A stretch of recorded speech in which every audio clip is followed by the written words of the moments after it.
आप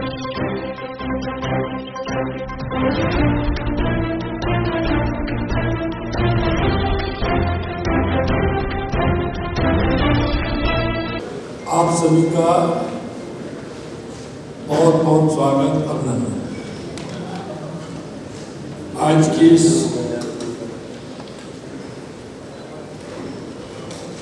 बजट की कॉन्फ्रेंस में मेरे साथ कैबिनेट में मेरे साथी उप मुख्यमंत्री और वित्त मंत्री, जिन्होंने आज बजट पेश किया है, ऐसी श्रीमती दिया कुमारी जी। कैबिनेट में मेरे दूसरे साथी और उप मुख्यमंत्री प्रेमचंद बैरवा जी, फाइनेंस सेक्रेटरी वैभव गैलेरिया जी, मेरे मुख्यमंत्री कार्यालय में ACS अखिल अरोड़ा जी, सभी मेरे पत्रकार भाई और बहन, आज हमने 2025-26 का बजट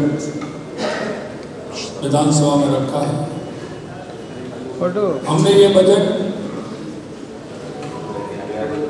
हमारे द्वारा तैयार किए गए विकसित राजस्थान 2047 विजन दस्तावेज को धरातल पर उतारने के लिए एक एक्शन प्लान के रूप में तैयार किया है। हमारी सरकार ने हाल ही में पेश किए गए केंद्रीय बजट में यशस्वी प्रधानमंत्री श्री नरेंद्र मोदी जी द्वारा मार्गदर्शित 3 कर्तव्यों के आधार पर है। पहला, तेज और स्थल आर्थिक विकास। दूसरा, लोगों की आकांक्षाओं को पूरा करना, उनकी क्षमताओं का निर्माण करना, सबका साथ सबका विकास से प्रेरणा लेते हुए अपना बजट बनाया। हमने संकल्प पत्र 2023 में 392 घोषणाएं की, जिन्हें 5 साल में पूरा करना था, लेकिन हमने 5 साल का इंतजार नहीं किया। हमने 2 साल में ही 282 घोषणाएं यानी कि 72% से अधिक को पूरा करके दिखाया। इसी तरह बजट 2024-25 की 1277 घोषणाओं में से 1188 यानी 93% को धरातल पर लागू कर दिया है। पिछली साल की बजट की 1441 घोषणाओं में 1240 घोषणाएं यानी कि 86% को धरातल पर उतार दिया गया है। मेरे भाइयों, ये बजट हमारा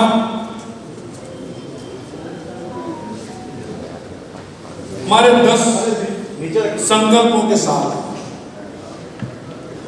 हमारा अवसंरचना का विस्तार, नागरिक सुविधाओं में सुधार, पर्यटन, कला और संस्कृति धरोहर, मानव संसाधन का सशक्तिकरण, सामाजिक सुरक्षा प्रणाली का सुदृढ़ीकरण, सुशासन और डिजिटल परिवर्तन, कृषि विकास और किसानों का कल्याण, हरित विकास और पर्यावरणीय सहायता, औद्योगिक विकास एवं निवेश को प्रोत्साहन, और हमारा $4.3 ट्रिलियन 2047 तक और $350 बिलियन 2029 तक राज्य की। मित्रों, हमारा ये 26-27 का जो बजट है, में राज्य की GSDP 21,52,100 करोड़ रुपए होना संभावित है, जो वर्ष 23-24 से 41% से अधिक है। हमारे प्रयासों में राज्य की प्रति आय पहली बार प्रति व्यक्ति आय पहली बार 2 लाख पार किया है, यानी 2,02,349 कर गई है, जो वर्ष 23-24 से 21.15% अधिक है। वर्ष 26-27 का बजट साइज 6,10,956 करोड़ रुपए है, जो कि वर्ष 23-24 कांग्रेस के अंतिम वर्ष से 41% से अधिक है। हमने इंफ्रास्ट्रक्चर डेवलपमेंट के लिए पूंजीगत में 53,978 करोड़ रुपए का प्रावधान किया है, जो कांग्रेस सरकार के अंतिम वर्ष 2023-24 से 2 गुना से अधिक है। हमारी सरकार युवाओं के उज्जवल भविष्य के लिए प्रतिबद्ध है। इसे ध्यान में रखते हुए हमारे द्वारा युवा नीति, कौशल नीति तथा रोजगार नीति लागू की गई है। हमने 4 लाख भर्तियों के संकल्प को पूरा करने की दिशा में जहां सरकारी क्षेत्रों में 1 लाख से अधिक नियुक्तियां दी है, वहीं निजी क्षेत्र में 2 लाख से अधिक रोजगार के अवसर सृजित किए गए हैं। वर्तमान में 1,43,000 पदों पर भर्तियां प्रक्रियाधीन है। 1 लाख पदों पर भर्ती किए जाने की परीक्षा कैलेंडर जारी कर दिया गया है। प्रतियोगी परीक्षाओं के बेहतर आयोजन के लिए RST Rajasthan state testing agency की स्थापना की जाएगी। ऑनलाइन टेस्टिंग सुविधा टेस्ट सेंटर का निर्माण किया जाएगा। इसके लिए जिससे कि हमारी परीक्षाएं पारदर्शी हो, जिनमें किसी भी तरह से कोई गड़बड़ी नहीं हो। ये आगामी ध्यान रखते हुए हमारा इंफ्रास्ट्रक्चर ऐसा होगा जो युवाओं को किसी भी प्रकार से कोई परेशानी नहीं होगी। इसी तरह हमारी सरकार किसानों की आय बढ़ाने हेतु संकल्पबद्ध है। हमारे कार्यकाल में किसान सम्मान निधि के अंतर्गत 76 लाख से अधिक किसानों के खाते में डीबीटी के माध्यम से 10,900 करोड़ रुपए से अधिक की राशि हस्तांतरित की गई है। यमुना जल को शेखावाटी क्षेत्र तक लाने के लिए हम लगभग 32,000 करोड़ रुपए के कार्य प्रारंभ करेंगे। और ये लगातार आप पानी के क्षेत्र में देख रहे हैं कि हमारी ERCP, जिसके हमने 26,000 करोड़ रुपए के कार्यादेश दे दिए। इसी तरह से आपने देखा इंदिरा गांधी गंगा नहर के लिए 4,900 करोड़ रुपए हमने उसके लिए दे दिए। इसी तरह से देवास स्कीम के लिए 1,000 करोड़ रुपए हमने दिए हैं। और हमारा जो पानी राणा प्रताप सागर ब्राह्मणी नदी से जो आना है, उसके लिए भी हमने DPR बनाते हुए उसके लिए भी काम किया है। इसी तरह ERCP में हमारा बंदवाराठा से लेकर के ये काम हमारा चल रहा है। मैं आपको कहना चाहता हूँ कि पानी के क्षेत्र में लगातार हमारी सरकार काम कर रही है। ग्रामीण क्षेत्र में BBG रामजी योजना के अंतर्गत राज्य सरकार द्वारा 4,000 करोड़ रुपए का व्यय किया जाएगा।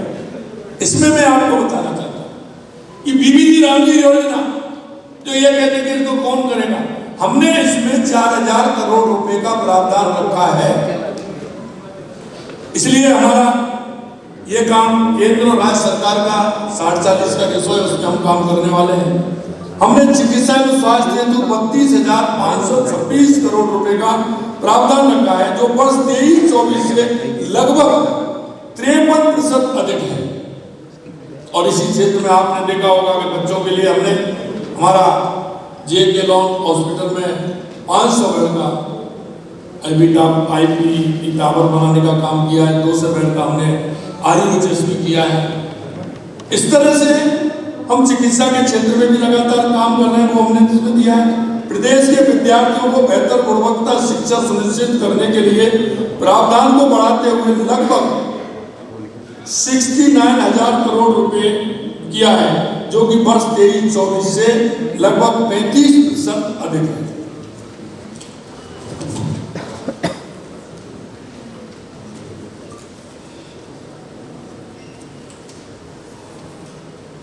हमारे विद्यार्थियों के बेहतर लर्निंग लेवल के लिए हम 400 स्कूल्स को सीएम राजस्थान इनोवेशन स्कूल और एक्सीलेंस के रूप में प्रोमोट करेंगे, जिसके लिए हमने 100 करोड़ रुपए के प्रावधान किया है। गत वर्ष प्रदेश का प्रथम ग्रीन बजट प्रस्तुत किया था। इस वर्ष 33,476 करोड़ रुपए का प्रावधान किया है, जो पिछले वर्ष से 20.81% अधिक है। इस वर्ष सभी जिला मुख्यालयों पर नमो नर्सिंग, पंचायत समिति मुख्यालय पर नमो पार्क स्थापित किए जाएंगे। साथ ही 16 जिलों में ऑक्सीजन भी स्थापित किए जाएंगे। जिला स्तर पर रूरल वुमेन बीपीओ की स्थापना की जाएगी। मुख्यमंत्री नारी शक्ति उद्यम प्रोत्साहन योजना के अंतर्गत महिला एसएचजी को दिए जाने वाले ऋण की सीमा 50 लाख रुपए से 1 करोड़ रुपए की है।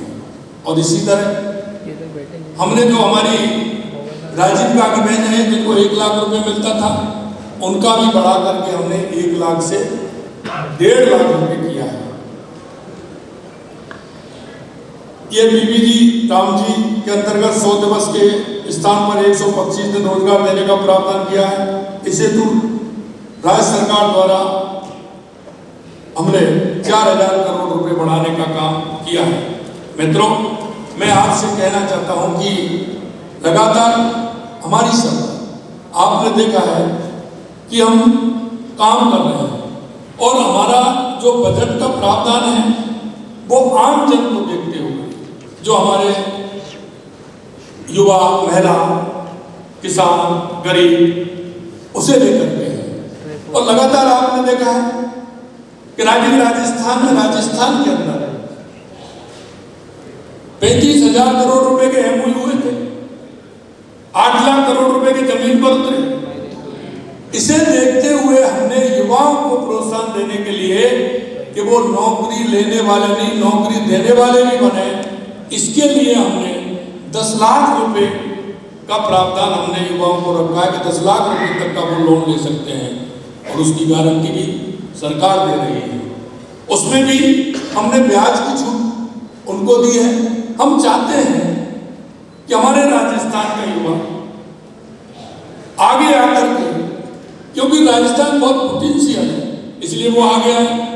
आपने देखा है कि हमने नए प्रावधानों में, चाहे हमारा पर्यटन का क्षेत्र हो, शेखावाटी का क्षेत्र हो, हमारा जैसलमेर जो हमारा खुड़ी का इलाका है, जैसलमेर बाड़मेर रेगिस्तान का जो हम देखते हैं डेजर्ट, वहाँ के लिए हमने किया है। हमने उदयपुर से लेकर के बांसवाड़ा तक, क्योंकि वहाँ भी हमारा पोटेंशियल है, तो उसके लिए हम लगातार कर रहे हैं, ये भी हमने किया है। और आपने देखा होगा हमारे राजस्थान में मिनरल्स भी हैं, 85 प्रकार के मिनरल हैं, तो उसमें भी हमने एक्सप्लोर के लिए उसमें भी हमने प्रावधान किया है कि हमारे युवा आएंगे और उसमें भी काम करेंगे तो हमारे राजस्थान की ग्रोथ और अच्छी बढ़ेगी। मैं आपसे इतना कहना चाहता हूँ, वैसे तो लगभग 2 घंटा 50 मिनट 54 मिनट का हमारा बजट था, शायद मैं पूरी बातें उसमें नहीं रख पाऊंगा, आप सभी देखेंगे। और अभी हमारा तो रिप्लाई भी आएगा हमारी वित्त मंत्री जी का, फिर हमारा भी रिप्लाई आएगा। हम आपसे कहना चाहते हैं कि हमारी सरकार राजस्थान के गरीब किसान, युवा, महिला के लिए समर्पित है। हमारे राजस्थान को विकसित राजस्थान हम कैसे बनाएं, इसके लिए समर्पित है।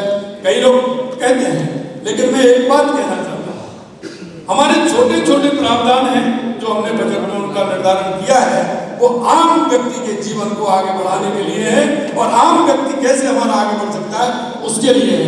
मैं आपके माध्यम से यही कहना चाहता हूँ कि राजस्थान की जनता ने जो हम पर भरोसा किया है और हमारा जिस संकल्प पत्र के साथ हमारी सरकार आई है, हम एक एक वायदे को भी पूरा करेंगे और राजस्थान की जन आकांक्षाओं को पूरा करते हुए हमारी सरकार पूरी तरह से काम करेगी। यह मैं आपसे कहना चाहता हूँ। आप सभी आए, बहुत बहुत धन्यवाद। अब किसी के मन में कोई प्रश्न है इस बजट से संबंधित, वो हाथ खड़ा करते हैं, हिरेन जी उनका नाम लेकर। रोशन जी, फ्लैश नीचे रखो, मोबाइल नीचे रखो। जरूरी है। देखिए, मैं आपको कहना चाहता हूँ कि इसमें हम पूरी तरह से सुदृढ़ हमारी सरकार है कि हम किसी भी तरह से नशे का जो आ रहा है इसको हर कीमत पर रोकेंगे। इसीलिए हमने उनका प्रावधान बजट में किया है और हम इसमें आगे भी बहुत कुछ करने वाले हैं, ऐसे लोगों के खिलाफ भी करने वाले हैं जो नशे के कारोबार में जुड़े हैं। और हम उनको भी जिस तरह से एक हम कई संस्थाओं से मिलकर के हमारी योजना बन रही है कि हम विद्यालय, महाविद्यालय, स्कूल और जहां हमको लगता है वहां उसमें भी हम सरकार और समाज के साथ मिलकर के कई प्रोग्राम चला रहे हैं। इंडिया टीवी से मनीष भट्टाचार्य।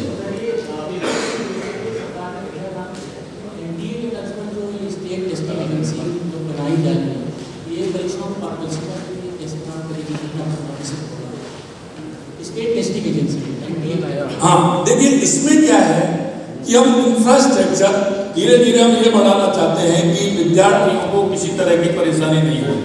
अभी मैं आपसे कहना चाह रहा हूँ कि पिछली बार मैंने कई बार ऐसी छुट्टियां जो आवश्यक थी उनको किया, क्योंकि रविवार शनिवार में परीक्षा भी पूरी नहीं होती है और वहाँ का कहीं ना कहीं स्ट्रक्चर ऐसा होता है तो उसमें परेशानी आती है। अभी तो हम उससे कर रहे हैं, लेकिन हम ऐसा एक इंफ्रास्ट्रक्चर बनाना चाहते हैं जो वहाँ बड़ी संख्या हो और ये हम मिलकर के पहले संभाग केंद्रों पर जाएंगे, उसके बाद हम जिला केंद्रों तक उस पर जाएंगे, जिससे कि विद्यार्थियों को किसी तरह की परेशानी नहीं हो। ऑनलाइन पेपर हो जिससे पेपर लीक की घटनाएं भी नहीं हो और उसमें पारदर्शी तरीका से हमारी परीक्षाएं हो सके और हमारा जो टैलेंट युवा है विशेषकर उसको मौका मिल सके, इसके लिए हम ये कर रहे हैं। ऐश्वर्या प्रधान। कांग्रेस ने अभी प्रेस कॉन्फ्रेंस की तो कांग्रेस ने 4 चीजें बड़ी महत्वपूर्ण ऑब्जर्व की। एक तो उन्होंने कहा कि आपका पानी 10 बार बदला गया, मुख्यमंत्री जी का 10 बार पानी बदला गया, पानी पीने का गिलास। फिर उन्होंने कहा कि 3 मंत्री सो रहे थे। दूसरी बात एक और उन्होंने बोली कि रामगंज मंडी में एक खुला गया। फिर उन्होंने एक बात बोली, ये सारी बातों का जिक्र करते हुए उन्होंने कहा कि यमुना जल के लिए अभी तक डीपीआर ही नहीं बनी और रिफाइनरी का जिक्र ही नहीं आया इस बजट। देखिए, मैं 2 बात आपसे कहना चाहता हूँ। कुछ योजनाएं ऐसी होती हैं जिनमें समय लगता है और हम लगातार हम यमुना जल पर काम कर रहे हैं और मैं आपको बताते हुए मुझे प्रसन्नता हो रही है कि इसमें हरियाणा और राजस्थान दोनों में पूर्ण रूप से समझौता इसमें हुआ है। हमारी सहमति दोनों की बन गई है। परसों CR पाटिल जी हमारे केंद्रीय जल शक्ति मंत्री आए थे, उन्होंने भी बताया कि दोनों की हमारी सहमति, उनका भी सहमति पत्र हमारा भी हो गया, DPR हमारी। और इसीलिए हमने 32,000 करोड़ रुपए यमुना के प्रावधान उसमें हमने बजट में रखा है। इसलिए मैं उनसे कहना चाहता हूँ जिन्होंने सबसे ज्यादा इस प्रदेश पर राज किया उनको क्वेश्चन करने का कोई हक नहीं है कि जो वो कुछ नहीं कर पाए। आलोक खंडेलवाल भास्कर से।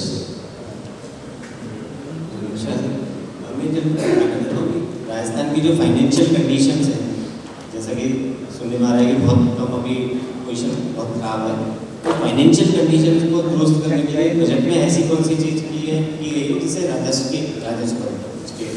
देखिए, मैं आपसे 2 बात कहना चाहता हूँ। राजस्थान अपने आप में पोटेंशियल है और आपने अभी देखा होगा पिछले दिनों मैंने आपको विधानसभा के अंदर भी जब मैं राज्यपाल जी के अभिभाषण पर बोल रहा था तो उसमें मैंने रखा कि राजस्थान में ये देख लीजिए आप कि हमने 8,000 करोड़ रुपए का घाटा कम किया है। पहली बार मैं आपको 3-4 सेक्टरों के नाम दूं तो अगर आपको लगेगा कि वो 25 साल और 30 साल में पहली बार वो लाभ में है। चाहे मेरा डेयरी हो, चाहे मेरा रोडवेज हो और चाहे बिजली के अंदर भी मैं थोड़ा सा उसमें आगे हम बढ़े हैं, तो ये सेक्टर हमारे पहली बार आ गया है। मैं आपको यही कहना चाहता हूँ कि राजस्थान में दोनों तरह से काम करना है, जिसको हम कर रहे हैं, और निश्चित रूप से राजस्थान की फाइनेंशियल स्थिति है वो बेहतर होती जा रही है और आगे आने वाले समय में बेहतर होगा। टाइम्स ऑफ इंडिया से सोहेल।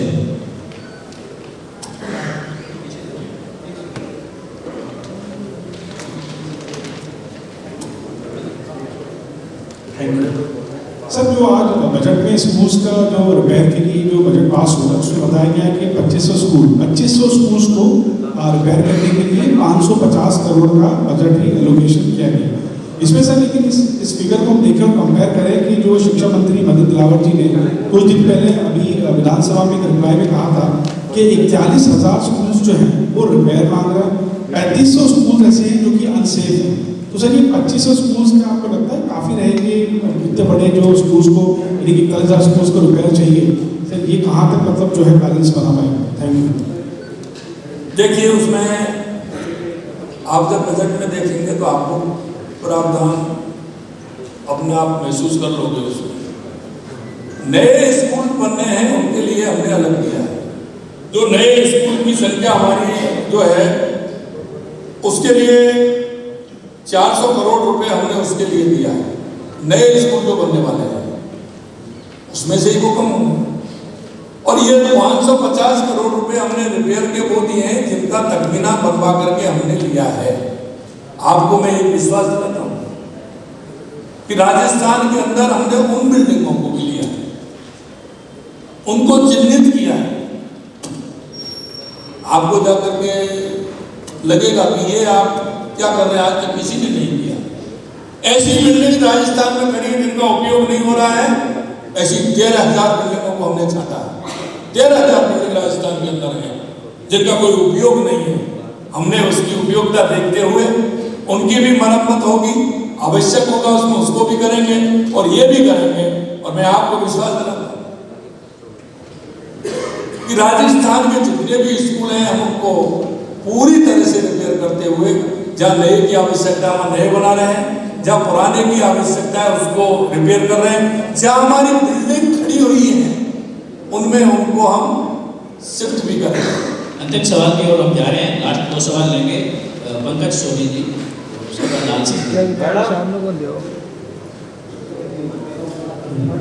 मुख्यमंत्री जी वेतन आयोग की बात की, 8वां वेतन आयोग जिसकी बात की कमेटी गठन, तो ये क्या केंद्र की जैसे टाइम बाउंड इसकी रहेगी कि कितने समय में रिपोर्ट देगी कर्मचारियों को वेतन आयोग देगी? ये तो कमेटी है, तुरंत कमेटी रिपोर्ट देगी। ये तो उसके लिए है, जब 8वां वित्त आयोग आ रहा है तो उसकी रिपोर्ट तो देनी है। केंद्र से पहले स्टेट की रिपोर्ट नहीं थी, केंद्र के बाद अब कुछ अनुसरण होगा। देखिए, इसका जो रूल्स है उसके आधार पर होगी। केंद्र की अगर उसमें कोई समायत होना होगा तो उसको करेंगे, अगर उसमें अपना होगा तो हम उसको करेंगे। वो तो दोनों की एक दूसरे से मिलकर की होती है। एक मिनट रुपये से एक क्वेश्चन हो गया, अब हम समापन की ओर लास्ट क्वेश्चन। सिंह साहब, मेरा पूरे बजट को लेकर एक बात करनी थी, क्योंकि अगर हम जो बजट कवरेज कर रहे हैं दिल्ली में, हम पहले कवर करते थे, सुनने में आता था राजस्थान का इतना कर्ज है, हर व्यक्ति का इतना कर्ज आ रहा है, राजस्थान कर्ज में डूब रहा है। लेकिन आपके आने के बाद जो परिवर्तन हमने नोट किया है, अगर क्या मैकेनिज्म आपका है, क्या मूल मंत्र है कि ये चीज़ें कब होती जा रही है? हम राजस्थान को बेहतर कर रहे हैं, योजना ला रहे हैं, लेकिन ये अब चर्चा नहीं होती कि कर्ज में डूब रहा है राजस्थान या व्यक्ति पर कर्ज ज़्यादा बढ़ रहा है। तो ये क्या मैकेनिज्म आपका है, क्या मूल मंत्र आपका है? देखिए, मैं आपको 2 बात बताना चाहता हूँ।